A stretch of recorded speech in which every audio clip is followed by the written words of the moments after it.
Insider explains, where RFK Jr. was really going when he ran away from fainting man in viral Oval Office clip. The Health and Human Services Secretary was called out for appearing to flee the scene and skedaddle, but that's not the full story. Need to know.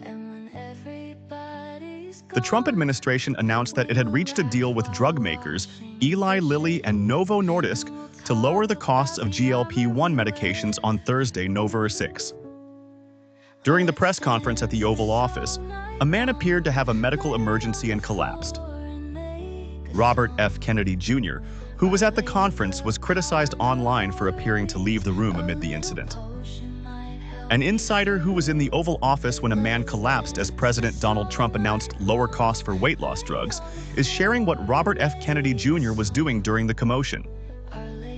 Clips of the Health and Human Services Secretary appearing to leave the room as others sprang into action during the Thursday, November 6 press conference quickly began to go viral online.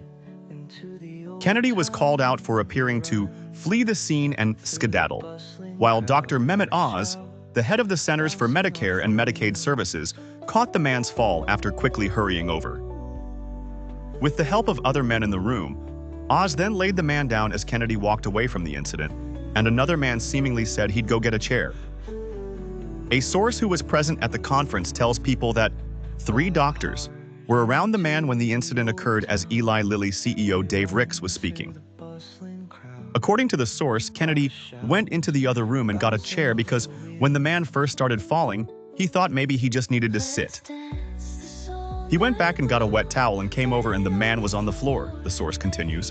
When they were first propping him up, Kennedy ran in the other room and got a chair for him. White House Deputy Press Secretary Kush Desai defended Kennedy on X by responding to a post that criticized him for leaving the room. The secretary rushed to get medical assistance while others tended to the man. "You ghoul," said Desai. The source says the man who fainted was in pretty bad shape. While the man was conscious and his heart rate looked normal, the source says his blood pressure was in the tank. He tried to sit up for a while, but he was definitely pale and they laid him down again, and then they took him out on a gurney, says the source.